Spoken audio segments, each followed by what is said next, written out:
નમસ્કાર મિત્રો, ચાલો આજે આપણે આપણા નવા ટોપિક તરફ આગળ વધીએ જેનું નામ છે પોટેન્શિયોમીટર। મિત્રો આ પોટેન્શિયોમીટર જે થિયરી છે એનો જે કન્સેપ્ટ છે એ ખૂબ અગત્યનો છે, બરાબર। એટલે ખાસ કાળજીપૂર્વક ધ્યાન રાખીને અભ્યાસ કરજો। પણ એ પહેલા હું તમને એક નાનકડી બાબત અહીંયા શીખવા માંગુ છું, એ જરા જોઈ લો કે ધારી લો કે આપણી પાસે કોઈ અવરોધ છે। શું છે? અવરોધ છે, બરાબર। અને આ અવરોધના બે છેડા વચ્ચે મેં શું લાગુ પાડેલું છે? તો કે બેટરી લાગુ પાડી છે। તો અહીંયા છે આપણે બેટરી જોડી છે, ઓકે। ચાલો હવે આ બેટરી જોડી છે જેના વોલ્ટેજ છે V, બરાબર। આ બેટરીનો ધન છેડો, આ બેટરીનો ઋણ છેડો। તો આ અવરોધમાંથી પસાર થતો પ્રવાહ છે I હોય, બરાબર। અને અવરોધમાંથી પસાર થતો પ્રવાહ માપવા માટે આપણે એ મીટર જોડવું પડે કે ન જોડવું પડે? જોડવું પડે। તો કંઈક સર્કિટ આવી બની જાય કે અવરોધમાંથી આ અવરોધ છે R, એમાંથી પસાર થતો પ્રવાહ જો આપણે માપવો છે તો એના માપન માટે અહીંયા એ મીટર જોડવું પડે। આ એ મીટરનો પોઝિટિવ છેડો અને આ એ મીટરનો નેગેટિવ છેડો બને। ક્લિયર છે? ઓકે। એવી જ રીતે અવરોધના બે છેડા વચ્ચેનો વિદ્યુત સ્થિતિમાનનો તફાવત માપવો હોય તો એના માટે આપણે અવરોધના બે છેડા વચ્ચે શું કરવું પડે? અવરોધને સમાંતર એક વોલ્ટમીટર જોડવું પડે ભાઈ। આ પણ આપણે જાણીએ છીએ।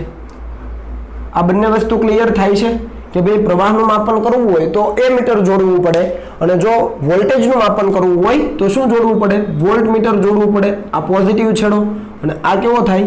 નેગેટિવ છેડો। સમજ પડી? તો હવે ખાસ સમજજો, હું ધારી લો કે એવું કહું કે મને ચોકસાઈપૂર્વક માપન જોઈએ છે પ્રવાહનું। કેવું માપન? ચોકસાઈપૂર્વકનું માપન જોઈએ છે। તો આ પ્રવાહનું ચોકસાઈપૂર્વકનું માપન કરવા માટે શું હોવું જોઈએ? તો આ જે એ મીટર છે એનો અવરોધ કેવો હોવો જોઈએ? શૂન્ય હોવો જોઈએ। કેમ શૂન્ય હોવો જોઈએ? કારણ કે જો આનો અવરોધ શૂન્ય છે, એ મીટરનો પોતાનો અવરોધ, બરાબર, એ મીટરનો પોતાનો અવરોધ જો શૂન્ય હશે તો મેક્સિમમ પ્રવાહમાંથી પસાર થશે। સમજ આવે ને? અવરોધ ઓછો હોય તો પ્રવાહ મહત્તમ પસાર થાય। તો જો ચોકસાઈપૂર્વકનું માપન કરવું છે મારે પ્રવાહનું, તો આ એ મીટરનો જે આંતરિક અવરોધ છે એ કેવો હોવો જોઈએ? ખૂબ સૂક્ષ્મ। આદર્શ રીતે કહેવા જઈએ તો શૂન્ય હોવો જોઈએ। એટલે આદર્શ રીતે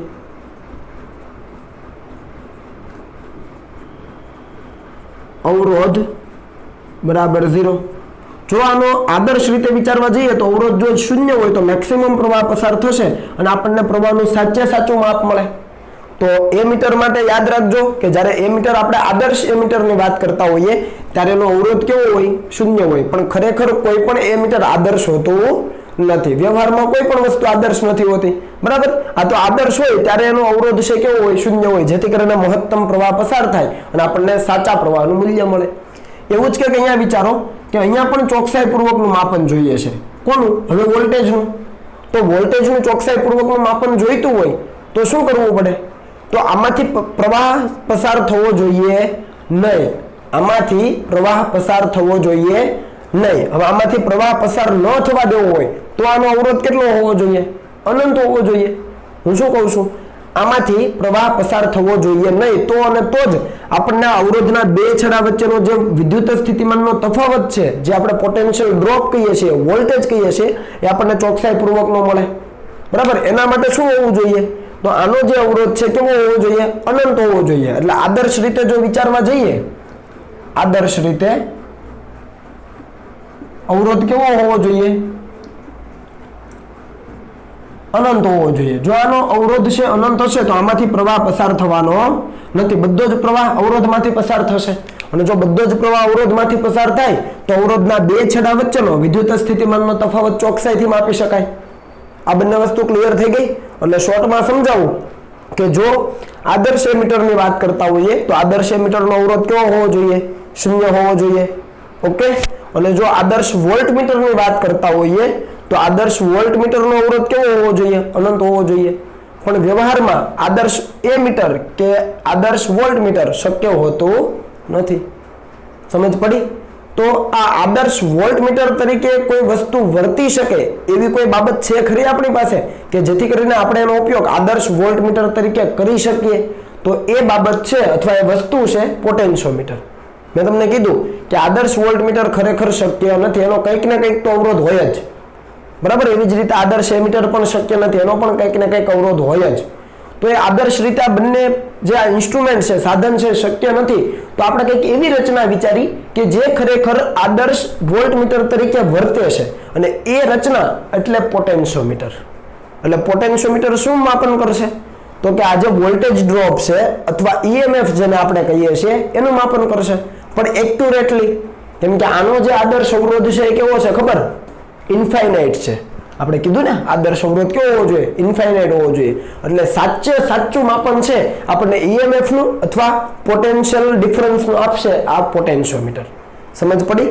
તો આ બાબત છે નોટ ડાઉન કરવું હોય તો તમે કરી શકો છો તમારી જાણ માટે. ઓકે, તો આપણે આગળ વધીએ પોટેન્શિયોમીટરમાં. તો આની અંદર હવે હું લખું છું કે પોટેન્શિયોમીટર શું છે. તો આપણને ખબર છે કે આદર્શ વોલ્ટમીટર, હું તમને જે સમજાવું એ જ વસ્તુ લખું છું કે આદર્શ વોલ્ટમીટર એ કોઈ પણ પરિપથમાં પોટેન્શિયલ ડિફરન્સનું સાચું મૂલ્ય આપે તે માટે શું હોવું જોઈએ? આપણે જે વાત કરીએ એમ કે આદર્શ વોલ્ટમીટર છે એ કોઈ પણ પરિપથમાં પોટેન્શિયલ ડિફરન્સનું સાચું મૂલ્ય આપે તે માટે તેનો અવરોધ, તેનો અહીંયા આંતરિક અવરોધ કીધો છે કે શું કીધું છે? ઓકે, તેનો અવરોધ અનંત હોવો જોઈએ. આ વસ્તુ મેં તમને વાત કરી કે જો તમારે એક્યુરેટ રીડિંગ જોઈએ છે, પોટેન્શિયલ ડિફરન્સનું સાચું મૂલ્ય જોઈએ છે, તો એ વોલ્ટમીટરનો અવરોધ કેવો હોવો જોઈએ? અનંત હોવો જોઈએ. બરાબર? પરંતુ વ્યવહારમાં આવું આદર્શ વોલ્ટમીટર શક્ય છે ભાઈ? તો એ શક્ય નથી. બરાબર? તો આપણને જે સાચા પોટેન્શિયલ ડિફરન્સનું અથવા ઈએમએફ નું માપન જોઈએ છે એ મળી શકવાનું નથી. તો એ માપન છતાં પણ આપણે કરવું છે તો કોનો ઉપયોગ કરીશું? તો ભાઈ પોટેન્શિયોમીટરનો. બરાબર? તો આવા પોટેન્શિયલ ડિફરન્સના સાચા માપન માટે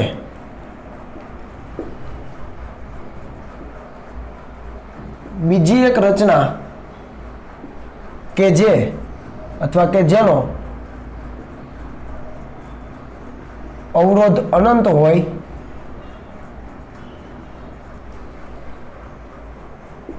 તે આવા પોટેન્શિયલ ડિફરન્સના સાચા માપન માટે બીજી એક રચના કે જેનો અવરોધ અનંત હોય તેને વાપરવામાં આવે છે.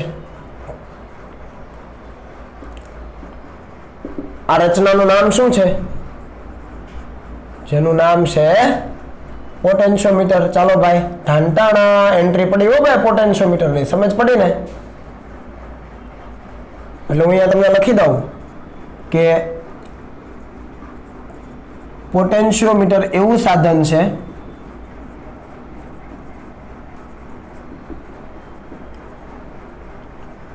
કે જેની મદદથી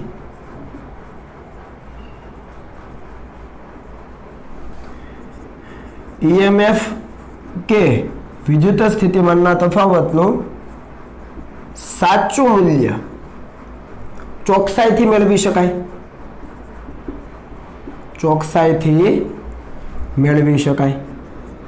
ઓકે, ચાલો. તો આ એક બાબત ક્લિયર થઈ ગઈ કે ભાઈ આ વોલ્ટમીટર કામ નથી આપતું સાચા માપન માટે, કારણ કે એનો કંઈક ને કંઈક અવરોધ હશે. તો સાચા માપન માટે આપણે પોટેન્શિયોમીટર વાપરીએ ભાઈ. બરાબર? ચાલો, તો એક મિનિટ, હું ડસ્ટર લઈ લઉં. તો આટલી વસ્તુ ક્લિયર થઈ ગઈ. હવે આપણે એની રચના કઈ રીતે કરવામાં આવે છે આ પોટેન્શિયોમીટરની એ જરા જોઈએ. તો આકૃતિ અહીંયા બનાવીશ રચના માટે. ચાલો, કેમ કે અહીંયા જગ્યા નાની પડશે. તો અહીંયા આ છે રચના. આ મેં બેઝિક માહિતી આપી કે પોટેન્શિયોમીટર શા માટે, એની રચના એટલે કન્સ્ટ્રક્શન. હું અહીંયા માત્ર આકૃતિ બનાવીશ, તમારા થિયરી લખ્યું હોય તો તમે લખી શકો. અહીંયા મિત્રો આપણી પાસે છે ને એ કયો તાર હોય છે ખબર? એ કોન્સ્ટન્ટ અથવા મેંગેનીનનો તાર હોય છે. ગઈકાલે પણ આપણે આવી વાત કરી હતી. બરાબર છે? જે મીટર બ્રિજ બન્યા હતા એમાં મેંગેનીનનો તાર હતો, જેના આડછેદનું ક્ષેત્રફળ કેવું હોય? એક સમાન હોય. ખ્યાલ આવે છે? એટલે મેંગેનીનનો અથવા કોન્સ્ટન્ટનો તાર અને એના આડછેદનું ક્ષેત્રફળ કેવું? એક સમાન. પણ આપણે મીટર બ્રિજમાં માત્ર ને માત્ર 1 મીટરની લંબાઈનો તાર લેતા હતા, એટલે કે 100 સેન્ટીમીટર.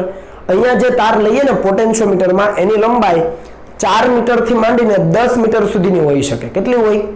4 મીટરથી માંડીને 10 મીટરની, એટલે તમે 4 મીટર હોય એટલે સમજી શકો 1 મીટર, 2 મીટર, 3 મીટર અને 4 મીટર, એવા 1 મીટરના 4 તાર જોઈએ 4 મીટર માટે, બરાબર. આપણે પ્રેક્ટિકલી જે સર્કિટ વાપરીએ છીએ પ્રયોગશાળામાં એની અંદર મોટા ભાગે 4 તાર હોય છે, ચારે 4 તાર એકબીજાને સમાંતર હોય. હવે 4 તાર એકબીજાને સમાંતર એટલે ખરેખર હોય એનું શ્રેણી જોડાણ, પણ એકની સામે બીજો આમ સમાંતરમાં તમને દેખાય, ખરેખર એ શ્રેણીમાં જોડેલા હોય. કઈ રીતે એ તમને હું અહીંયા સમજાવું છું. જુઓ કે અહીંયા ધારી લો કે કોઈ છેડો A છે, બરાબર. આ A છેડા પરથી આ એક તાર કાઢેલો હોય, પછી અહીંયા એક ધાતુની પટ્ટી હોય. આ જે તમે હું બ્લેક કરું છું એ શું છે તો કે આ ધાતુની પટ્ટી છે.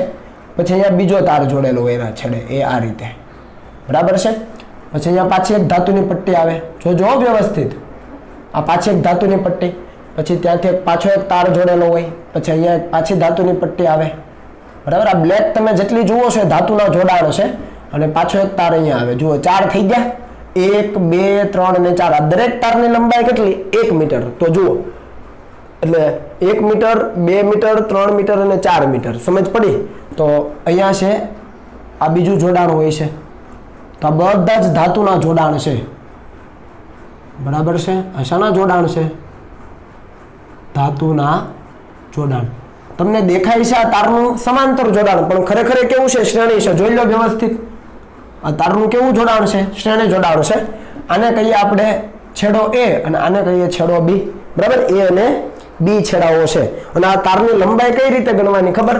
તો અહીંયા 0 થી શરૂ કર્યું 100 સેન્ટીમીટરમાં, તો અહીંયા કેટલા થાય? 100 સેન્ટીમીટર થાય. હવે અહીંયાથી ચાલવાનું આમ, તો અહીંયા 200 થાય. પછી અહીંયાથી ચાલો, અહીંયા કેટલા થાય? 300 થાય સેન્ટીમીટરમાં. અને અહીંયાથી ચાલો, અહીંયા કેટલા થાય? 400 થાય. આ ભૂલી નથી જવાનું, બરાબર. આમ નથી ચાલવાનું 0 થી 100, પછી 100 થી 200, 200 થી 300, 300 થી 400, એવું ચાલવાનું નથી.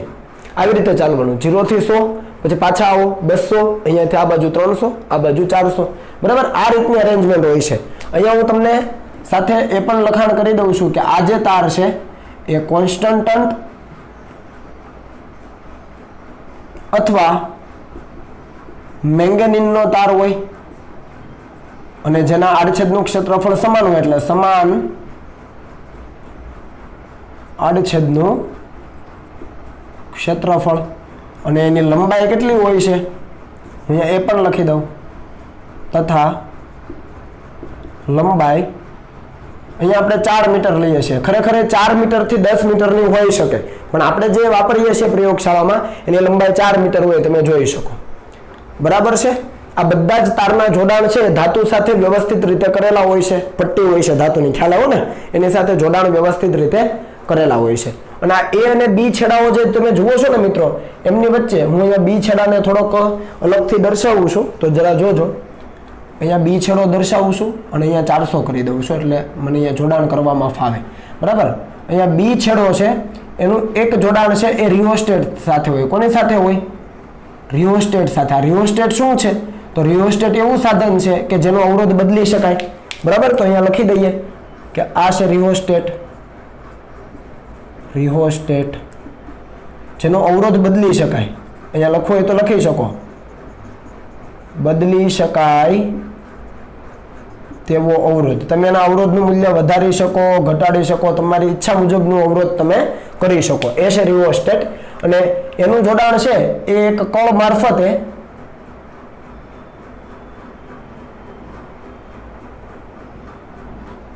એક બેટરી સાથે કરવામાં આવે. કોની સાથે કરવામાં આવે? બેટરી સાથે. તો આ ધન છેડો, આ ઋણ છેડો, અને અહીંયા વોલ્ટેજ કેટલા લીધેલા છે? તો અહીંયા બેટરી જ કીધી છે. ધારો કે એનો વોલ્ટેજ લઉં છું અહીંયા V, બરાબર છે. અથવા અહીંયા આપણે ગુજરાતીમાં લખી દઈએ બેટરી. એના વોલ્ટેજ તમારે સેટ કરવાના હોય છે, તો આપણે લખી દઈએ બેટરી. આ છે કળ. તો હવે સમજ પડી આખી આ રચના કે આ છે એ આખો કોનો તાર છે? તો કે મેંગેનીન અથવા કોન્સ્ટન્ટનો તાર છે, જેની લંબાઈ છે ટોટલ 4 સેન્ટીમીટર. A થી B સુધીની ટોટલ લંબાઈ કેટલી છે? 4 સેન્ટીમીટર નહીં, 4 મીટર, બરાબર. ટોટલ લંબાઈ 4 મીટર છે. અને એના આડછેદનું ક્ષેત્રફળ એક સમાન છે. એના જોડાણ છે ધાતુની પટ્ટીઓ સાથે કરેલા હોય છે, બરાબર છે. એ સિવાય અહીંયા A અને જે B બિંદુઓ છે એ બંને બિંદુઓનું જોડાણ છે એ બેટરી મારફતે કળ દ્વારા રિયોસ્ટેટ સાથે કરેલું હોય છે, બરાબર. આ દરેક વસ્તુ તમને સમજ પડી? ઓકે. હવે આ જે તાર છે ને મિત્રો, આ તારની નીચે એક સ્કેલ હોય છે જેથી કરીને તમે માપન કરી શકો. એટલે અહીંયા જો સ્કેલ દર્શાવી હોય તો તમે સ્કેલ અહીંયા દર્શાવી શકો. આખા પેલામાં કે એક સ્કેલ હોય છે, એક જ સ્કેલ હોય. આ ચારે ચાર તાર છે એક જ સ્કેલ, આપણે જે 1 મીટર લાંબી સ્કેલ આવે ને એના ઉપર જ જોડેલા હોય. એટલે તમે આ સ્કેલ થી આ બાજુ જાવ એટલે 100, આ બાજુથી આ બાજુ જાવ એટલે 200, પછી 300 ને 400, બંને બાજુ 0 થી 100 ના આંકા હોય છે. આ બાજુ 0 થી 100, આ બાજુ 0 થી 100, એટલે તમે માપન કરી શકો. એક જ સ્કેલ ઉપર આ ચારે ચાર તાર છે એ શ્રેણીમાં જોડેલા હોય છે. જો મેં શ્રેણી જોડાણ કીધું ને, કન્ટિન્યુ જોડાણ છે આ, બરાબર? એટલે શ્રેણીમાં જોડી દીધા હોય છે જેથી તમે માપન કરી શકો. તો આ છે સ્કેલ હોય છે. હું અહીંયા જસ્ટ એમ જ દર્શાવું છું, બરાબર છે? સ્કેલ જેવું ખાલી લાગવું જોઈએ સમજ માટે, બરાબર? તો આ છે માપ પટ્ટી અથવા મીટર પટ્ટી, 1 મીટરની હોય છે, બરાબર? 0 થી માંડીને કેટલાની હોય? 100 ની હોય. એવી રીતે અહીંયા 0 થી માંડીને 100 સામે પણ હોય. તો આ થઈ ગઈ પોટેન્શિયોમીટરની રચના, બરાબર? હવે એનો સિદ્ધાંત જોઈએ. તમે થિયરી જાતે લખી લેજો ને પહેલા. ચાલો સિદ્ધાંત આપણે લખીએ. તો આનો સિદ્ધાંત શું છે? તો આનો સિદ્ધાંત કંઈક એવો છે કે જ્યારે આ બેટરીનું જોડાણ કરવામાં આવે A અને B બિંદુઓ વચ્ચે આ રીતે રિયોસ્ટેટ મારફતે કળ દ્વારા, ત્યારે આની અંદરથી વહેતો પ્રવાહ કેટલો? તો કે I જેટલો. એ પ્રવાહ ધારી લો કે હું અહીંયા દર્શાવું, એની અંદર તમારી બુકમાં દર્શાવેલો નથી પણ છતાં હું દર્શાવી દઉં છું. તો ધારી લો કે પ્રવાહ આ રીતે વહે, કેમ કે આ ધન છેડો છે તો પ્રવાહ આ રીતે, પછી અહીંયાથી કઈ રીતે વહેશે? આ રીતે વહેતો હશે, પછી આ રીતે વહે અને પછી આ રીતે વહે. તો સ્થિતિમાન વધારે ક્યાં હશે? કયા બિંદુએ? A બિંદુએ. ઓછું ક્યાં હશે? B બિંદુએ. સમજ પડી ને? તો આપણે અહીંયા લખીએ કે જ્યારે પરિપથમાં બેટરીનું જોડાણ કરવામાં આવે અથવા બેટરી જોડવામાં આવે ત્યારે વિદ્યુત પ્રવાહ A થી B તરફ, એટલે કે વધુથી ઓછા સ્થિતિમાન તરફ, અહીંયા PD નહીં લખાય પણ ઓછા સ્થિતિમાન તરફ, ખબર પડી ને? જ્યારે બેટરી જોડીએ ત્યારે પરિપથમાં વિદ્યુત પ્રવાહ છે A થી B તરફ, એટલે કે વધુથી ઓછા સ્થિતિમાન તરફ વહે છે. અને આ પ્રવાહ કેવો હોય ખબર છે? સ્થાયી હોય છે. કેવો હોય છે? સ્થાયી હોય છે. આખી રચના છે પોટેન્શિયોમીટરની છે. અને આખું આ જે ક્લેમ્પ ને બધું મારેલું હોય છે ને ધાતુના જોડાણ, એ આખા એક લાકડાના પાટિયા ઉપર હોય છે. ખ્યાલ આવ્યો? આખી આ જે એટલું જોડાણ છે ને, આટલું જોડાણ, આટલું એ લાકડાના પાટિયા ઉપર હોય છે. બાકીનું તો આપણે બહારથી કરવાનું હોય. રેડી? તો પ્રવાહ છે સ્થાયી હોય છે. અને જ્યારે પરિપથમાં સ્થાયી પ્રવાહ વહેતો હોય, જ્યારે પરિપથમાં સ્થાયી પ્રવાહ વહેતો હોય ત્યારે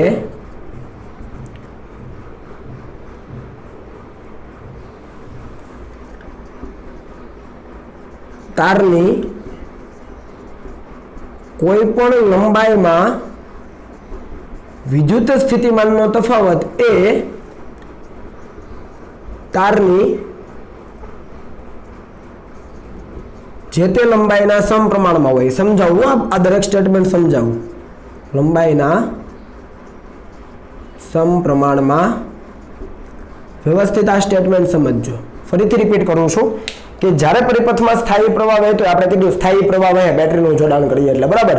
જ્યારે સ્થાયી પ્રવાહ વહેતો હોય ત્યારે તારની કોઈ પણ લંબાઈમાં પોટેન્શિયલ ડિફરન્સ એ તારની જે તે લંબાઈના સમપ્રમાણમાં હોય. એનો મતલબ શું? તો હું તમને સમજાવું. ધારો કે આપણે વોલ્ટમીટર જોડીએ છીએ, આની સાથે શું જોડીએ છીએ? વોલ્ટમીટર. 0 ને આપણે થોડુંક અહીંયા દર્શાવી દઈએ. અહીંયા A બિંદુ પાસેથી હું વોલ્ટમીટરનું જોડાણ કરું છું, બરાબર? ધારો કે અહીંયા વોલ્ટમીટર, કેમ કે પોટેન્શિયલ ડિફરન્સ તો માપવો જ પડશે.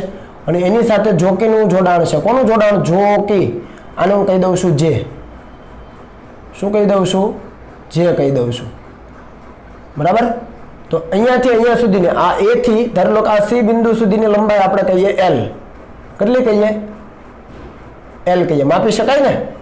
કોઈ પણ બિંદુ પાસે તમે જોકીને મૂકો અને ત્યાં સુધીની લંબાઈ તમે તાર ઉપર માપી શકો. 0 થી 100 હશે તો 0 થી કંઈક તમને લંબાઈ મળશે. ધારો લો કે લંબાઈને આપણે કહીએ L.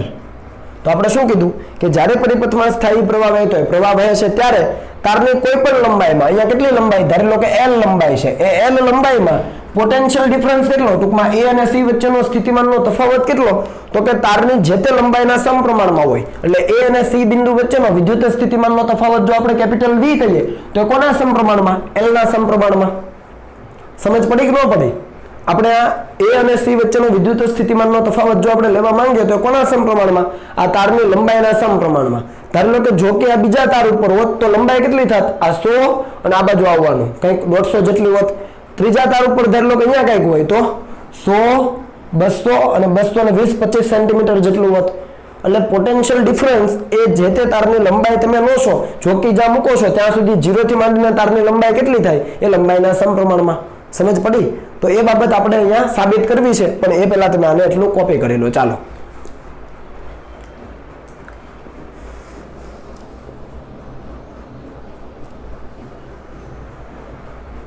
ઓકે. ચાલો, આ આખો સિદ્ધાંત થયો રેડી એનો, કે ખરેખર આ સિદ્ધાંત છે કે જ્યારે પરિપથમાં સ્થાયી પ્રવાહ વહેતો હોય, પોટેન્શિયોમીટરના પરિપથમાં સ્થાયી પ્રવાહ વહેતો હોય ત્યારે V છે એ L ના સમપ્રમાણમાં હોય.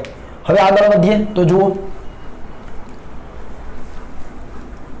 જો આ દરેક કન્સેપ્ટ ખૂબ અગત્યનો છે, બરાબર, કારણ કે આના આધારે તમને પરીક્ષામાં MCQ દાખલાઓ પૂછવામાં આવે, ખાસ કરીને કોમ્પિટિટિવ એક્ઝામમાં, તો વ્યવસ્થિત રીતે સમજવું. ઓકે, ચાલો હવે જુઓ, અહીંયા આપણે કીધું કે PD છે એ વિના સમપ્રમાણમાં, તો આપણે અહીંયા લખી શકીએ કે જ્યારે પરિપથમાં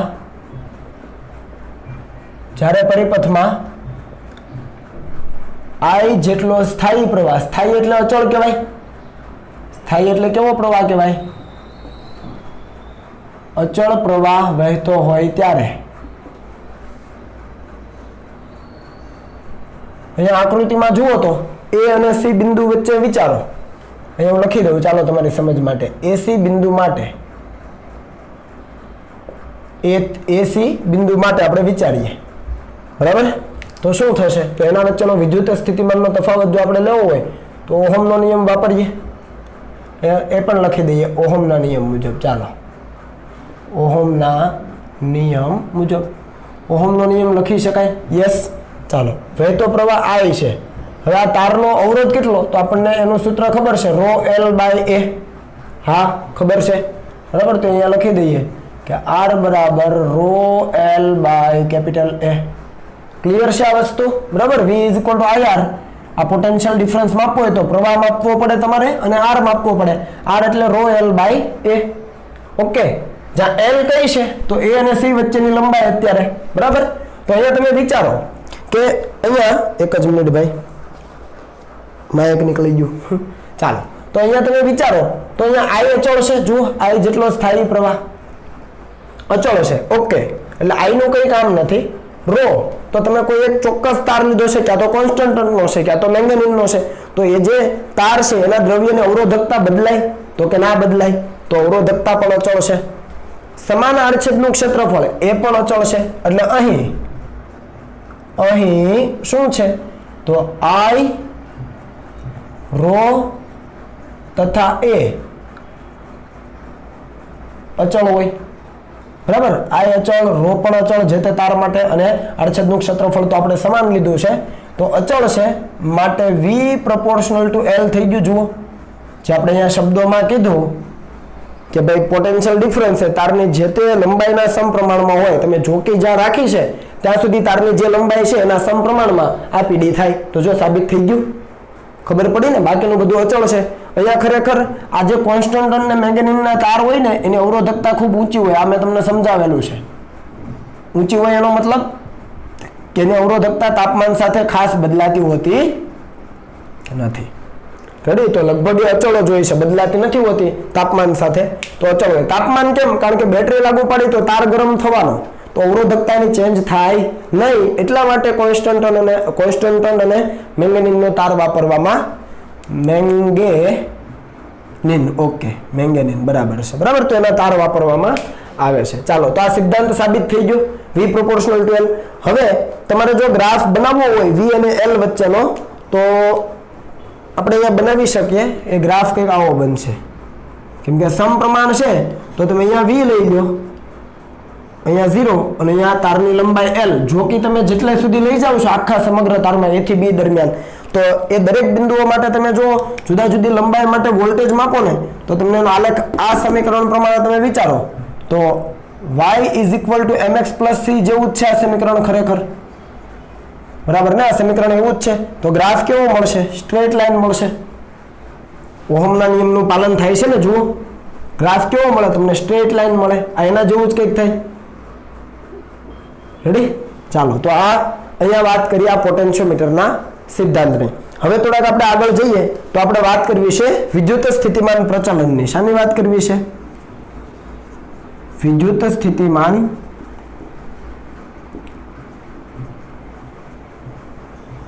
પ્રચલન. તો આ વિદ્યુત સ્થિતિમાન પ્રચલન શું છે? તો એકમ લંબાઈ દીઠ વિદ્યુત સ્થિતિમાનને વિદ્યુત સ્થિતિમાન પ્રચલન કહેવાય. તો આપણે અહીંયા લખીએ કે પોટેન્શિયોમીટર તારની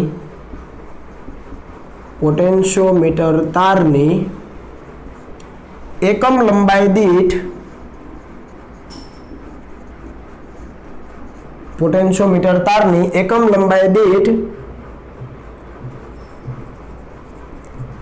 વિદ્યુત સ્થિતિમાનના તફાવતને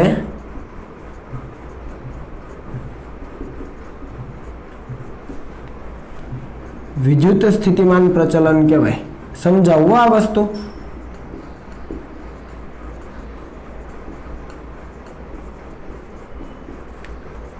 એટલે એનો મતલબ શું? તો અહીંયા રિપીટ પહેલા કરી દઈએ કે પોટેન્શિયોમીટર તારની એકમ લંબાઈ દીઠ, એટલે લંબાઈ છેદમાં આવશે, એકમ લંબાઈ દીઠ વિદ્યુત સ્થિતિમાનના તફાવતને વિદ્યુત સ્થિતિમાન પ્રચલન કહેવાય. અહીંયા વિદ્યુત સ્થિતિમાનનો તફાવત શું છે? તો કે v છે અને લંબાઈ તરીકે l લઈએ તો v/l થઈ ગયું ને? v/l કરો એટલે એકમ લંબાઈ દીઠ વિદ્યુત સ્થિતિમાન થઈ જાય. તો આ જે તમે v/l લ્યો ને એને કહેવામાં આવે છે વિદ્યુત સ્થિતિમાન પ્રચલન. અને એના જુદા જુદા સિમ્બોલ છે. અહીંયા હું વિદ્યુત સ્થિતિમાન પ્રચલન તરીકે સિગ્મા લઉં છું. શું લઉં છું? સિગ્મા. ખબર પડી કે ન પડી? તમારી બુકમાં શું આપેલું છે? એક જ મિનિટ. તમારી બુકની અંદર છે એ ઈ આપેલો છે, બરાબર? આપણે આ રીતે કંઈક વિચારીએ. ચાલો હું તમને આ સિગ્મા રાખીને જ આગળ જઈએ છીએ. તો તમે આ યાદ રાખજો કે ભાઈ પોટેન્શિયોમીટર તારની એકમ લંબાઈ દીઠ વિદ્યુત સ્થિતિમાનનો તફાવત એટલે વિદ્યુત સ્થિતિમાન પ્રચલન. ખરેખર તમે તાપમાન પ્રચલન લેતા હતા, યાદ છે? તાપમાન પ્રચલન એટલે તમે આવું લેતા હતા, dt/dx. અંતર સાથે તાપમાન કઈ રીતે બદલાય છે? અંતર એટલે લંબાઈનું જ પરિમાણ થયું. એનો મતલબ લંબાઈ સાથે તાપમાન કઈ રીતે બદલાય છે? તો તમે આને તાપમાન પ્રચલન કહેતા હતા. શું કહેતા હતા? તાપમાન પ્રચલન. એવી રીતે તમે શ્યાનતાનો પ્રયોગ ભણી ગયા છો, સ્ટોક્સનો નિયમ ને એવું. એની અંદર તમે આવું લ્યો છો dv/dx, શાંતા અચળાંકનું શાંતા ગુણાંકનું જે સમીકરણ લ્યો છો એમાં dv/dx લ્યો છો. અંતર સાથે વેગ કઈ રીતે બદલાય છે? અંતર સાથે વેગ કઈ રીતે બદલાય? તો તમે એને વેગ પ્રચલન કીધું છે, બરાબર ને? કે નહીં? તો આ તાપમાન પ્રચલન છે. અંતર સાથે તાપમાન કઈ રીતે બદલાય? અહીંયા વેગ પ્રચલન, અંતર સાથે વેગ કઈ રીતે બદલાય? તો અહીંયા વિદ્યુત સ્થિતિમાન પ્રચલન, અંતર સાથે વિદ્યુત સ્થિતિમાન કઈ રીતે બદલાય? ખબર પડી ને? જ્યાં પણ પ્રચલન આવે ત્યાં ફેરફાર કોની સાપેક્ષે હશે? તો કે અંતરની સાપેક્ષે. વિદ્યુત સ્થિતિમાન પ્રચલન હોય તો અંતર સાથે વિદ્યુત સ્થિતિમાન કઈ રીતે બદલાય? તાપમાન પ્રચલન હોય તો અંતર સાથે તાપમાન કઈ રીતે બદલાય? અને જો વેગ પ્રચલન હોય તો અંતર સાથે વેગ કઈ રીતે બદલાય? એટલે અંતર સાથે વિદ્યુત સ્થિતિમાનનો ફેરફાર એટલે વિદ્યુત સ્થિતિમાન પ્રચલન. સમજ પડી ને? તો અહીંયા કઈ નવું નથી, બરાબર? અંતર એટલે કે લંબાઈ સાથેનો એનો ફેરફાર છે. તો આટલી વસ્તુ ક્લિયર થઈ ગઈ કે ભાઈ એકમ લંબાઈ દીઠ વિદ્યુત સ્થિતિમાનનો તફાવત એટલે વિદ્યુત સ્થિતિમાન પ્રચલન, જેને આપણે સિગ્મા કહીશું, બરાબર? આ વિદ્યુત ભારની પૃષ્ઠ ઘનતા નથી હો, ભૂલી ન જાતા. કયો કન્સેપ્ટ લાગે છે વ્યવસ્થિત સમજવું. અને અહીંયા સિગ્માનો એકમ આપણે લઈએ તો સિગ્માનો એકમ શું થાય? એટલે વિદ્યુત સ્થિતિમાન પ્રચલન છે એનો એકમ શું થાય? તો SI એકમની વાત કરીએ તો શું આવે? તો જુઓ, આનો વિદ્યુત સ્થિતિમાનનો તફાવતનો એકમ વોલ્ટ અને આનો મીટર થાય. તો વોલ્ટ પ્રતિ મીટર. જો આવો એકમ વિદ્યુત ક્ષેત્રનો પણ છે, ખ્યાલ છે ને? આવો એકમ કોનો છે? વિદ્યુત ક્ષેત્રનો પણ છે. ખ્યાલ છે આ વસ્તુ, બરાબર? અને આપણે જો CGS એકમ લઈએ તો CGS એકમમાં શું આવશે? તો વોલ્ટ પ્રતિ સેન્ટીમીટર આવશે. કેમ કે CGSમાં સેન્ટીમીટર લેવું પડે તમારે લંબાઈનું માપન. તો આ બંને એકમો તમારે યાદ રાખવાના છે. આપણે વિદ્યુત ક્ષેત્રનું સૂત્ર કંઈક આવું છે, E = V/d. આ એ જ વસ્તુ છે, જુઓ તો જરાક. V/d અહીંયા v/l છે એટલે આનો એકમ છે વોલ્ટ પ્રતિ મીટર હતો, એના જ જેવો એકમ છે વિદ્યુત સ્થિતિમાન પ્રચલનનો. એટલે બંનેના એકમો સરખા છે. તમને પરીક્ષામાં એવું પણ પૂછાય કે નીચે પૈકી કઈ ભૌતિક રાશિઓના એકમો સમાન છે? નીચે પૈકી કઈ ભૌતિક રાશિઓના એકમો સમાન છે? તો એક વિદ્યુત સ્થિતિમાન પ્રચલન આવે ને બીજું વિદ્યુત ક્ષેત્ર પણ આવે. એ બંનેના એકમો સમાન જ છે વોલ્ટ પ્રતિ મીટર. બરાબર. તો આ વાત હતી પોટેન્શિયોમીટરના બેઝિક વિશે, કે પોટેન્શિયોમીટર શું છે, એની રચના કઈ રીતે હોય છે, એનો સિદ્ધાંત શું છે. સિદ્ધાંત આપણે અહીંયા સાબિત કર્યો. બરાબર છે. અને વિદ્યુત સ્થિતિમાન પ્રચલન કોને કહેવાય, આ બાબત આપણે બેઝિક ભણ્યા. બરાબર. આ પોટેન્શિયોમીટર માટે ખૂબ અગત્યનું છે. હવે પછી આના પછીની નેક્સ્ટ સ્લાઇડમાં આપણે બે બાબતો ભણીશું. એક ભણીશું કે ધારી લો કે તમારી પાસે બે કોષ છે અને બંનેના ઈએમએફ અલગ અલગ છે, એકનું E1 અને બીજાનું E2. બે કોષ, બંનેના ઈએમએફ અલગ અલગ, એકનું E1 બીજાનું E2. તો બંનેના ઈએમએફ ની સરખામણી કઈ રીતે કરી શકાય? બંનેનો ગુણોત્તર જો તમને મેળવવાનો કીધો હોય, ઈએમએફ નો ગુણોત્તર, તો તમે પોટેન્શિયોમીટરની મદદથી કઈ રીતે મેળવી શકો? નંબર 1. બરાબર છે. અને નંબર 2 કે તમને કોઈ સિંગલ કોષ આપેલો છે અને એનો આંતરિક અવરોધ આપણે શોધવો છે. કયો અવરોધ? આપણે જેને સ્મોલ r કહીએ ને, કોષનો આંતરિક અવરોધ સ્મોલ r. તો એ સ્મોલ r કઈ રીતે શોધી શકાય એની પણ આપણે વાત કરવી છે. તો આ પોટેન્શિયોમીટરના બે ઉપયોગો લઈશું કે બે વિદ્યુત કોષોના ઈએમએફ ની સરખામણી અને આપેલો કોઈ એક સિંગલ વિદ્યુત કોષ છે એના આંતરિક અવરોધનું માપન કઈ રીતે કરી શકાય. તો આ બે ઉપયોગો વિશે આપણે ભણીશું, જે ખૂબ એટલે ખૂબ અગત્યના છે. બરાબર. પણ એ પહેલા તમે આને કોપી કરી લો.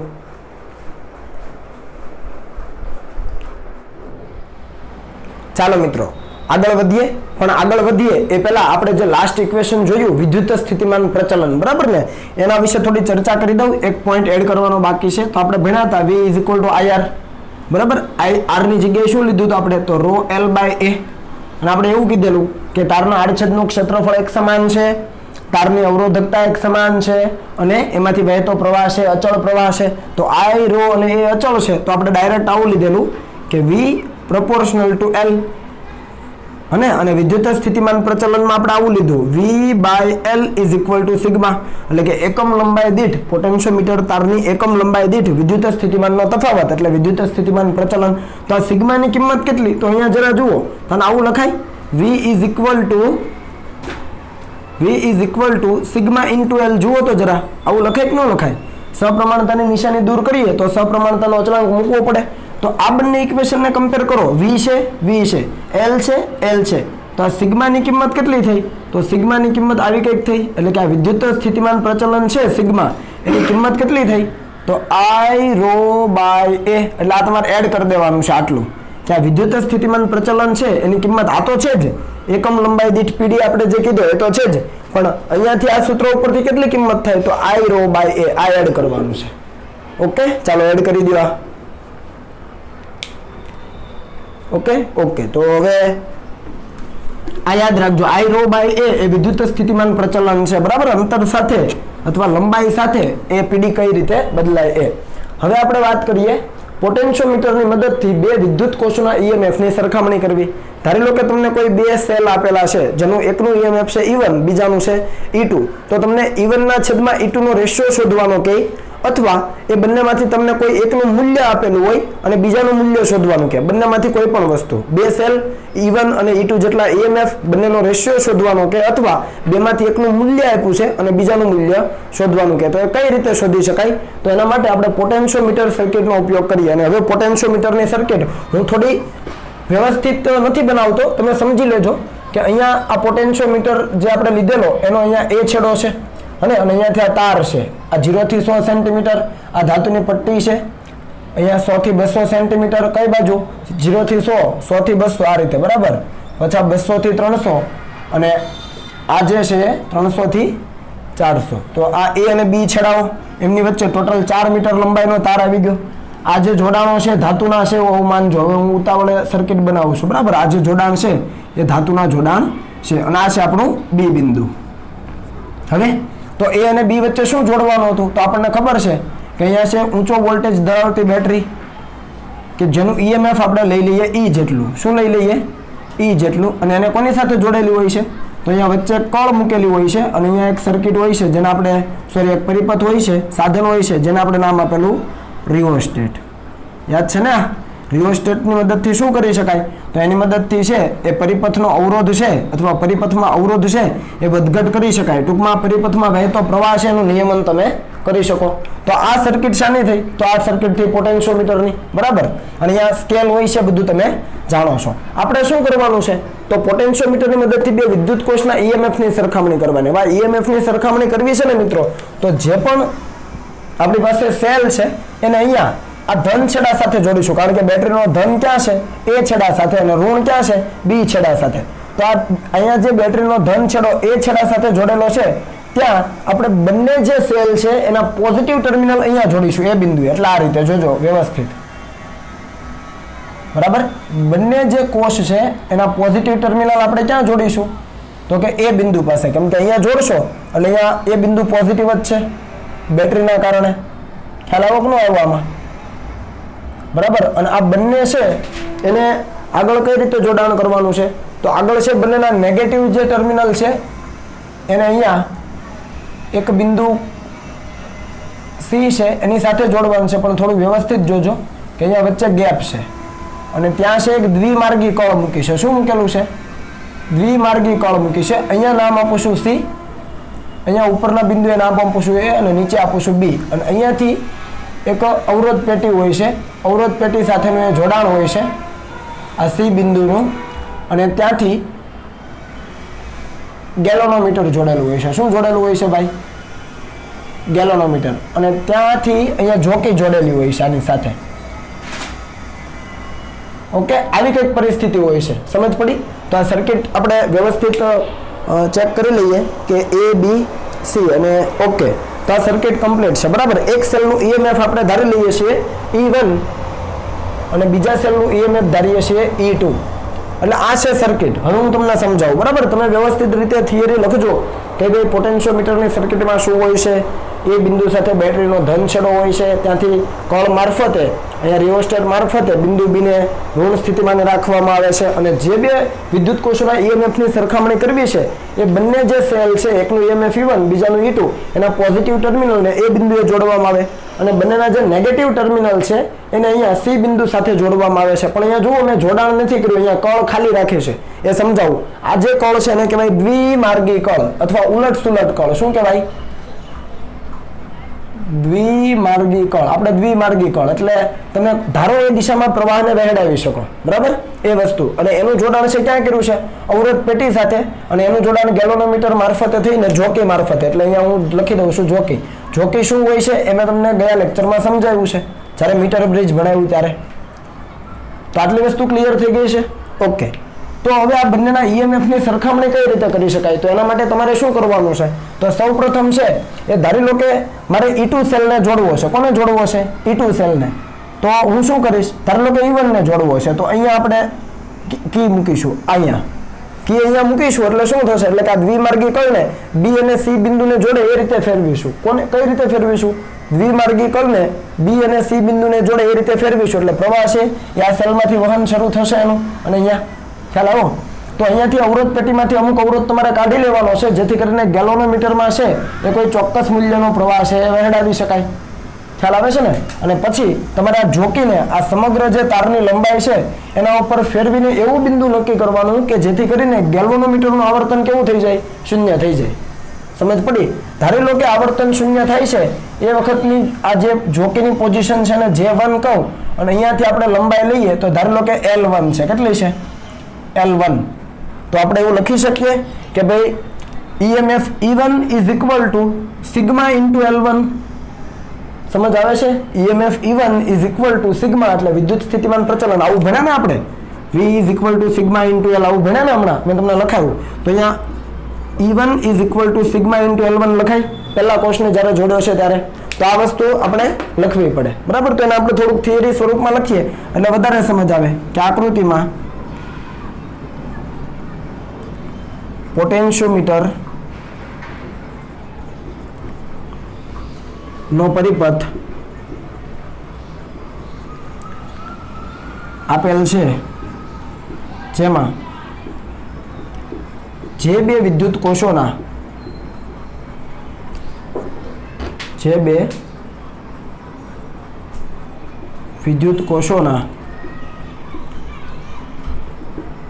ઈએમએફની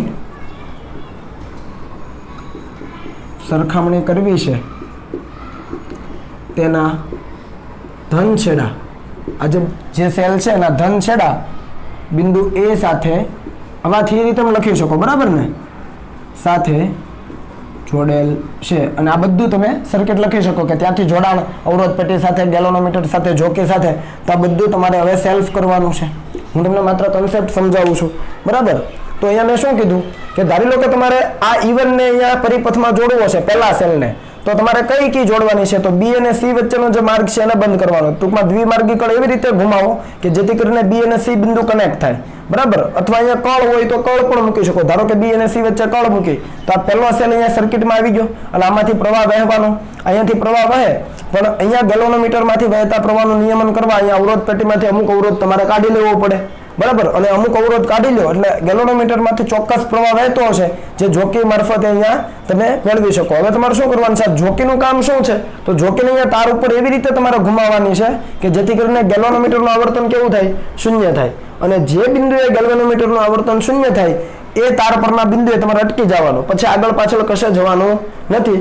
અટકી ગયા પછી અહીંયા એ બિંદુથી માંડીને જ્યાં આવર્તન શૂન્ય બતાવે છે ત્યાં સુધીની લંબાઈ માપી લો. ધારી લો કે J1 બિંદુ પાસે જોકી છે એ લાવીએ ત્યારે ગેલ્વેનોમીટરનું આવર્તન શૂન્ય થાય છે, તો ત્યાં સુધીની A થી J1 સુધીની લંબાઈ આપણે L1 કહીએ. તો હવે હું ડાયરેક્ટ લખું છું, આગળની થિયરી તમે લખી લેજો કે ધારો કે E1 EMF ધરાવતા સેલને પરિપથમાં જોડતા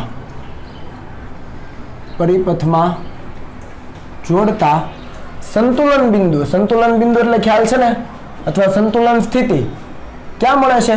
J1 બિંદુ પાસે, તથા A થી J1 સુધીનું અંતર કેટલું? તો A થી J1 સુધીનું અંતર આપણે L1 સેન્ટીમીટર લઈએ. ભાઈ લંબાઈ બધી સેન્ટીમીટરમાં હોય છે, બરાબર.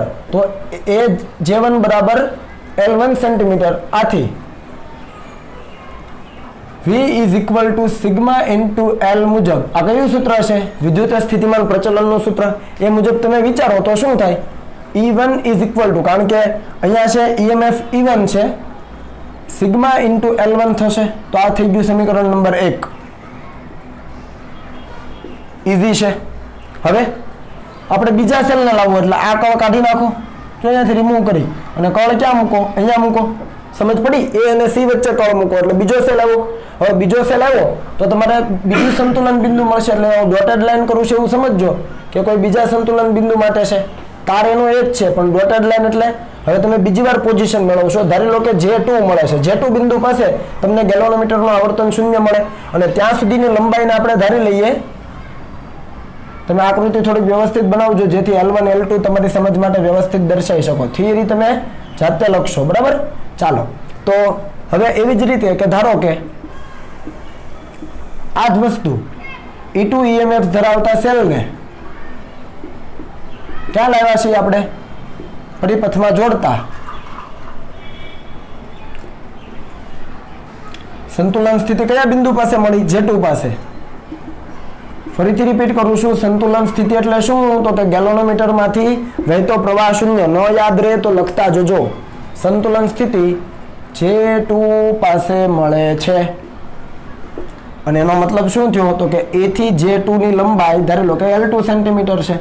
તો શું લખી શકાય? આથી આ સૂત્ર મુજબ જ હવે ડાયરેક્ટ લખાય E2 is equal to sigma into L2. તો આ થઈ ગયું સમીકરણ નંબર 2. સમીકરણ 1 અને 2 જુઓ. અહીંયા સિગ્મા છે, વિદ્યુત સ્થિતિમાન પ્રચલન એ જ અહીંયા છે. સમીકરણ 1/2 લો અથવા 2/1 લો. ચાલો આપણે લઈ લઈએ સમીકરણ 1 ભાગ્યા સમીકરણ 2. શું આવશે? તો E1 ના છેદમાં E2 is equal to sigma common cancel તો અહીંયા આવે L1 ના છેદમાં L2. સિમ્પલ છે. જુઓ, બંને વિદ્યુત કોષોના EMF ની સરખામણી કરવી હોય ત્યારે આપણે ગુણોત્તર જ લઈએ છીએ. તો ગુણોત્તર મેળવવા માટે તમારે બંને સેલને વારાફરતી છે સર્કિટમાં જોડવાના છે અને એક વખત સંતુલન બિંદુ લાવો ત્યારે લંબાઈ L1 માપી લો તાર ઉપર, સ્કેલ તો છે જ. અને બીજી વખત જ્યારે બીજો સેલ જોડો ત્યારે 4 વખતની સંતુલન લંબાઈ L2 માપી લો. તો L1 ના છેદમાં L2 કરી દો એટલે E1 ના છેદમાં E2 મળી જાય. તો આ સૂત્ર છે તમારા માટે ખૂબ અગત્યનું બનશે દાખલાઓ સોલ્વ કરવામાં. બરાબર, આને ભૂલવાનું નથી આપણે. ખ્યાલ આવે છે? બરાબર. તો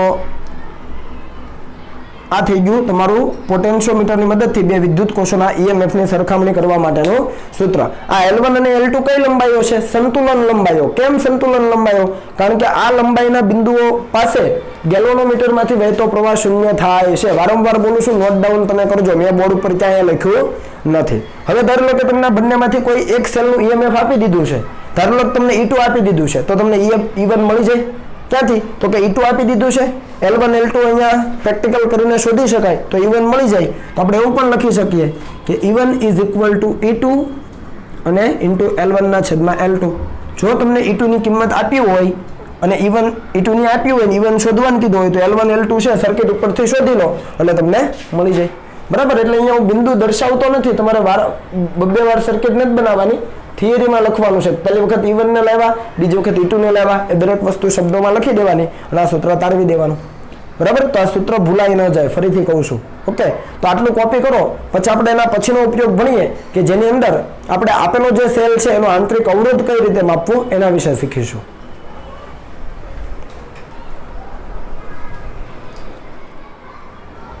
ચાલો મિત્રો, આપણે આની અગાઉ બે વિદ્યુત કોષોના EMF ની સરખામણી કઈ રીતે કરી શકાય એ લીધું. એમાં જો તમે જોયું હોય તો જે બેટરી હતી એનું EMF આપણે E લીધેલું, બીજા બે કોષો હતું એનું EMF E1 અને E2 લીધેલું. તો અહીંયા આ પ્રયોગ કરવા માટે એક ખાસ શરતની જરૂર છે. તો એ શરત છે આ બંનેના EMF નો સરવાળો, જે બંને કોષ છે એના બંનેના EMF નો સરવાળો એ જેટલો થાય એના કરતાં જે બેટરી વાપરો છો એનું EMF વધારે હોવું જોઈએ. તો આ એક શરત ખાલી સાઈડમાં નોટ ડાઉન કરી લેજો. શું કીધું? આપણે જે બેટરી વાપરી છે સર્કિટમાં, આ જે બેટરી હતું એનું EMF E મેં લખેલું આકૃતિમાં જોજો. તો એ EMF છે આ બંને કોષના EMF ના સરવાળા કરતાં વધારે હોવું જોઈએ. તો તમે આ પ્રેક્ટિકલને સારામાં સારી રીતે કરી શકો અને સંતુલન બિંદુ વ્યવસ્થિત રીતે મેળવી શકો. તો આ એક જરા શરત છે એ ત્યાં એડ કરી દેજો થિયરીના અંતે. ઓકે, ચાલો લખો, પછી આગળ વધીએ. ઓકે બેન, હવે આગળનો આપણો ઉપયોગ છે પોટેન્શિયોમીટરનો. ક્યાં? તો કે પોટેન્શિયોમીટરની મદદથી આપેલ વિદ્યુત કોષનો આંતરિક અવરોધ એટલે કે સ્મોલ r શોધવો. તો કોઈ પણ વિદ્યુત કોષ આપ્યો છે એનો આંતરિક અવરોધ પોટેન્શિયોમીટરની મદદથી કઈ રીતે નક્કી કરાય? તો એના માટે ફરીથી મેં હવે સર્કિટ ઓલરેડી બનાવેલી રાખી જ છે અગાઉ જે હતી એ, પણ અહીંયા બેટરીના EMF ને હું કંઈ નામ આપતો નથી, કોઈ બેટરી જોડી છે અને આ કળ આપણે દરેક વખતે K કહેતા હતા, એના બદલે હું K1 કહું છું. આની અંદર થોડું ધ્યાન આપજો સર્કિટમાં. બરાબર, આગળની સર્કિટ કરતા અહીંયા કંઈક નવો ચેન્જ આવે છે એટલે વ્યવસ્થિત જોજો. ધારો લો કે આ કળને આપણે કીધી K1, બાકી બધી વસ્તુ એ જ હતી છે. હવે જેનો જે વિદ્યુત કોષનો આંતરિક અવરોધ શોધવો છે એ વિદ્યુત કોષને અહીંયા જોડો. ક્યાં જોડવાનું છે? તો અહીંયા એને તમારે જોડવાનું છે અહીંયા પરિપથમાં આ રીતે. ધન છેડો છે એ સેલનો અહીંયા એ બિંદુ સાથે અને ઋણ છેડો છે એને કોની સાથે જોડવાનો છે? તો એ ઋણ છેડાને તમારે જોડવાનો છે ગેલ્વેનોમીટર સાથે. કોની સાથે? ગેલ્વેનોમીટર સાથે. અને ગેલ્વેનોમીટર સાથે શું જોડેલું હોય છે હંમેશ માટે?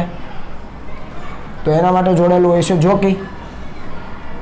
સમજ પડી? તો આવી કંઈક રચના તમારી પાસે છે. વ્યવસ્થિત ધ્યાન આપજો કે જે વિદ્યુત કોષનો આંતરિક અવરોધ શોધવો છે, બરાબર, ધારી લો કે એ વિદ્યુત કોષનું EMF છે E અને આંતરિક અવરોધ છે સ્મોલ r. સમજ પડી? તો જે વિદ્યુત કોષનો આંતરિક અવરોધ શોધવો છે એ સેલનો જે પોઝિટિવ છેડો છે, ધન છેડો, એને અહીંયા પોટેન્શિયોમીટરના એ છેડા સાથે જોડવામાં આવે છે અને અહીંયા આની સાથે અહીંયા એક અવરોધ પેટી ઉપર જોડવામાં આવે છે જે તમને સમાંતર જોડાણ જેવું દર્શાવે છે.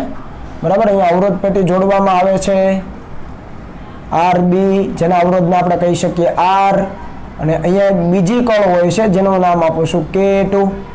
તો આ બંને પરિસ્થિતિ ખાસ સમજજો. અહીંયા K2 કળ છે, અહીંયા K1 કળ છે. આ સર્કિટને જરા આપણે એનાલાઇઝ કરી લઈએ. બરાબર છે? વ્યવસ્થિત છે? Okay done. ચાલો, આ જોકી છે. બરાબર. તો હવે કરવાનું શું છે? તો હવે તમારે બે અલગ અલગ પરિસ્થિતિ લેવાની છે. કઈ અલગ અલગ પરિસ્થિતિ? તો પહેલા K1 ને બંધ કરવાની છે. શું કરવાનું છે? K1 ને બંધ કરવાની છે. તો અહીંયા થિયરી પાર્ટ તમે જાતે લખશો. Okay, self. હવે કળ K1 ને બંધ કરતા પરિપથમાં કેવો પ્રવાહ વહે? તો પરિપથમાં સ્થાયી પ્રવાહ વહે, આપણે વાત કરી છે. અને સ્થાયી પ્રવાહ વહે એ દરમિયાન તમારે આ જે ગેલ્વેનોમીટર સાથે જોડેલી જોકી છે એ જોકીને તાર ઉપર સરકાવીને એવું બિંદુ નક્કી કરવાનું છે કે જેથી કરીને આપણને અહીંયા ગેલ્વેનોમીટરનું આવર્તન શૂન્ય મળે. શું કરવાનું છે? કોળ કેબલને બંધ કરવાની છે જેથી પરિપથમાં પ્રવાહ વહે. પરિપથમાં પ્રવાહ વહે છે એ દરમિયાન આ જોકીને તાર ઉપર સરકાવીને એવું બિંદુ નક્કી કરવાનું કે જેથી કરીને ગેલ્વેનોમીટરનું આવર્તન શૂન્ય મળે. અને ધારી લો કે એ લંબાઈ તમને મળે છે L1. કેટલી મળે છે?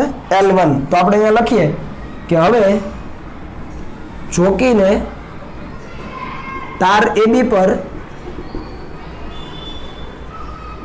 સરકાવીને હું ડાયરેક્ટ લખું છું સંતુલન બિંદુ શોધવામાં આવે. સંતુલન બિંદુ શોધવામાં આવે છે એનો મતલબ શું? તો ગેલ્વેનોમીટરમાં મળતું આવર્તન શૂન્ય મળવું જોઈએ. સંતુલન બિંદુ શોધવામાં આવે છે. ધારો કે એ સંતુલન બિંદુ છે AJ છે, તો AJ is equal to L1 centimetre થાય. AJ બરાબર L1 સેન્ટીમીટર થાય. ક્યારે? જ્યારે માત્ર કળ K1 બંધ કરી છે, જો K2 ખુલ્લી છે, બરાબર છે. એટલે આ અવરોધ પેટી છે જ નહીં, ખાલી જે પ્રવાહ વહે છે આ સેલમાં થઈને એમ વહે છે, બરાબર. તો એ સમયે તમારું આ જે સંતુલન લંબાઈ છે L1 છે, તો એવા સંજોગોમાં વિદ્યુત કોષનું EMF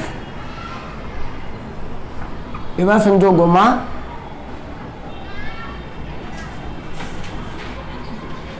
વિદ્યુત કોષનું EMF E is equal to શું લખાશે? તો સિગ્મા ઇન્ટુ L1 લખાય. આને કહી દો સમીકરણ number 1. E is equal to sigma into L1 થાય ને આગળ ભણા એ રીતે. હવે તો હવે નવું કંઈક કરવાનું છે. હવે શું કરવાનું? આ કેબલને એમ જ રહેવા દેવાની છે, અહીંયા છે કોલ રહેવા દેવાની. હવે K2 પણ મૂકો. K1 તો હતી જેમ જ, હવે K2 ને પણ મૂકો અને આ અવરોધ પેટીમાંથી થોડો અવરોધ કાઢી લો. એટલે હવે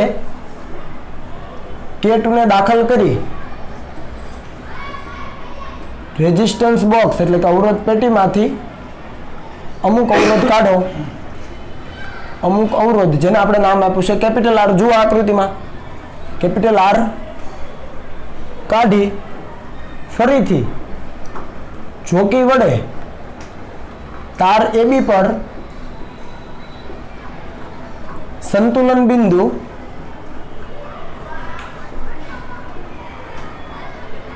મેળવવામાં આવે છે. અહીંયા લખું છું મેળવવું, બરાબર. K2 ને દાખલ કરવાની અને અહીંયા રેઝિસ્ટન્સ બોક્સમાંથી અમુક અવરોધ કાઢી લેવાનો અને ફરીથી જોકી વડે તાર AB ઉપર સંતુલન બિંદુ મેળવવાનો.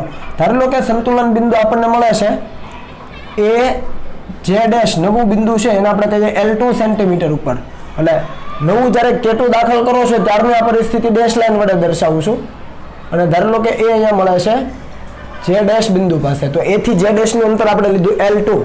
તો આ સમયે ટર્મિનલ વોલ્ટેજ અહીંયા ભૂલ ન થાય, એક વખત આપણે EMF લીધું છે, બીજી વખત ટર્મિનલ વોલ્ટેજ લેવાના આવશે. V is equal to terminal voltage એટલે ખબર છે ને, આ જે સેલ છે એના બે છેડા વચ્ચેનો જે વિદ્યુત સ્થિતિમાનનો તફાવત છે ટર્મિનલ વોલ્ટેજ કહેવાય. અને એ બે છેડા વચ્ચેનો વિદ્યુત સ્થિતિમાનનો તફાવત એટલે આ રેઝિસ્ટન્સ બોક્સ અથવા આ જે R છે એના બે છેડા વચ્ચેનો વિદ્યુત સ્થિતિમાનનો તફાવત. એ ટર્મિનલ વોલ્ટેજ કેટલો મળે? કેમ અહીંયા ટર્મિનલ વોલ્ટેજ કીધો? કારણ કે પહેલા કિસ્સામાં છે એ R આવ્યો જ નહોતો, કેમ કે K2 નહોતી જોડી, R આવ્યો જ નહોતો. અને ત્યારે જે પણ કંઈ હતું એ EMF હતું, બરાબર. એટલે સિગ્મા ઇન્ટુ L1 લખ્યું. EMF is equal to sigma into L1. પણ હવે આ અવરોધમાંથી અવરોધ પેટીમાંથી અમુક અવરોધ કાઢેલો છે એટલે એનું મૂલ્ય કંઈક છે. K2 જોઈન્ટ કરી છે એટલે અવરોધ પણ હવે આની અંદર સર્કિટમાં આવ્યો છે અને હવે આપણને ટર્મિનલ વોલ્ટેજ મળશે, બરાબર છે. હવે ટર્મિનલ વોલ્ટેજ આપણે શું લખી શકીએ? તો સિગ્મા ઇન્ટુ L2. જ્યાં સિગ્મા શું છે? વિદ્યુત સ્થિતિમાન પ્રચલન. તો સમીકરણ 1 અને 2 નો ગુણોત્તર લઈ શકાય. તો શું આવે જુઓ, સમીકરણ 1/2 લેતા ચાલો લ્યો તો EMF ના છેદમાં ટર્મિનલ વોલ્ટેજ 1/2 લ્યો, સિગ્મા કેન્સલ થાય તો L1 ના છેદમાં L2. આગળ આવ્યું થયું એવું જ છે, પણ આગળ આપણે અહીંયા E2 લેતા હતા, E1 અને E2. અહીંયા મેં ટર્મિનલ વોલ્ટેજ અને EMF લીધા, ફરક આટલો જ છે, તો ભૂલ ન થાય, બરાબર. આ દરેક બાબત વ્યવસ્થિત રીતે તમારે નોટ ડાઉન કરવાની છે. ચાલો તો સોરી L1 ના છેદમાં L2, બરાબર. તો આ થઈ ગયું આપણું સમીકરણ નંબર 3. હવે તો ઓહમના નિયમ પ્રમાણે અથવા ઓહમના નિયમની મદદથી ઓહમના નિયમની મદદથી આપણે ટર્મિનલ વોલ્ટેજનું જે સૂત્ર છે V = E - IR, બરાબર, એના ઉપરથી આપણે આવું લખી શકીએ. V એટલે IR તો છે જ, આપણને ખબર જ છે, = E - IR. આ જાણો છો. આના ઉપરથી EMF ને પકડો તો શું આવે? તો EMF = I common R plus small r. વ્યવસ્થિત જોજો. આવું કંઈક લખી શકાય. V = E - IR. V ની જગ્યાએ IR લખો, બાકીનો એઝ ઇટ ઇઝ. EMF ને કરતા બનાવો તો આ -IR આ બાજુ પ્લસ IR, I કોમન તો capital R plus small r. એટલે આ EMF છે તથા V = I કેપિટલ R. આ બીજું સૂત્ર છે આપણી પાસે. તો આપણને શું જોઈએ છે? તો EMF ના છેદમાં ટર્મિનલ વોલ્ટેજ જોઈએ છે. તો અહીંયા એ સૂત્રો મેં અલગથી બીજા આપ્યા તમને. જુઓ, EMF અને ટર્મિનલ વોલ્ટેજ. તો આથી આ બંનેનો ગુણોત્તર લઈ લો. EMF ના છેદમાં ટર્મિનલ વોલ્ટેજ. તો જો I બંનેમાં છે, કેન્સલ થાય તો ઉપર શું વધે? R પ્લસ R વધે અને છેદમાં શું વધે? માત્ર કેપિટલ R વધે. જુઓ, સમજ પડી ને? EMF ના છેદમાં ટર્મિનલ વોલ્ટેજ તો I cancel, R plus small r છેદમાં કેપિટલ R. હવે આ EMF ના છેદમાં વોલ્ટેજ એટલે L1 ના છેદમાં L2. તો L1 ના છેદમાં L2 ક્યાંથી લખ્યું ભાઈ? સમીકરણ 3 પરથી. હાલો, વાર્તા પૂરી. હવે આમાં જ આપણને સ્મોલ r જોઈએ છે. હવે તો તમે લઈ આવો ને. તો કઈ રીતે આવશે? તો અહીંયા છેદનું વિભાજન કરી દો. તો 1 પ્લસ સ્મોલ r ના છેદમાં કેપિટલ R = L1 ના છેદમાં L2. હવે આ r ના છેદમાં કેપિટલ R ને પકડો તો શું આવશે? r ના છેદમાં કેપિટલ R = L1 ના છેદમાં L2. અને આ 1 આ બાજુ છે, પેલી બાજુ જાય તો માઇનસ થાય અને લસા લઈ લો. એક સ્ટેપ હું કાપું છું, લસા લ્યો એટલે જવાબ આવશે L1 - L2 ના છેદમાં L2. આવું આવશે. આ બધા માપ સેન્ટીમીટરમાં છે, ભૂલાઈ ન જાય. બરાબર? આ માઇનસ પેલી 1 છે પેલી તરફ જવા દો તો માઇનસ થાય અને લસા લઈ લો એટલે આવું થઈ જશે. એમાં r ને કરતા બનાવી લો, સ્મોલ r ને. તો જો L1 - L2 ના છેદમાં L2 * R. તો આ સૂત્ર પણ ખૂબ અગત્યનું છે. દાખલા સોલ્વ કરવા માટે આનો ઉપયોગ આપણે કરીશું. તો આ પણ ભૂલાઈ ન જાય અને નોટ ડાઉન કરી રાખજો. બરાબર? જ્યાં R શું છે? તો તમે અવરોધ પેટીમાંથી જે અવરોધ કાઢ્યો છે એ અવરોધ છે. બરાબર? L1 અને L2 શું છે? તો L1 એટલે કઈ લંબાઈ? કે જ્યારે માત્ર કળ K1 જોડેલી અને માત્ર આપણે આ સેલને જ પરિપથમાં લાવેલા ત્યારની જે સંતુલિત લંબાઈ છે એ જે લખ્યું છે ને, ક્યાં લખ્યું છે? અહીંયા. એ જે L1 તો એ સંતુલિત લંબાઈ છે. અને L2 કઈ લંબાઈ છે? જ્યારે K1 તો હતી જ, સાથે K2 ને પણ જોડીએ અને અવરોધને આપણે પરિપથમાં લઈ આવ્યા એ વખતની જે સંતુલન લંબાઈ છે એ જે ડેશ એ છે L2. સમજાય છે ને? તો આ દરેક વસ્તુ છે એ વ્યવસ્થિત કાળજીપૂર્વક નોંધ કરી લો. અને હવે જ્યારે આપણે મળીશું ત્યારે આ પોટેન્શિયોમીટર, મીટર બ્રિજ, વિસ્ટન બ્રિજ, કિર્ચોફનો બીજો નિયમ, આ જે દરેક આપણે થિયરી ભણ્યા છીએ એના રિલેટેડ આપણે દાખલાઓ લઈને થોડી ચર્ચા કરીશું.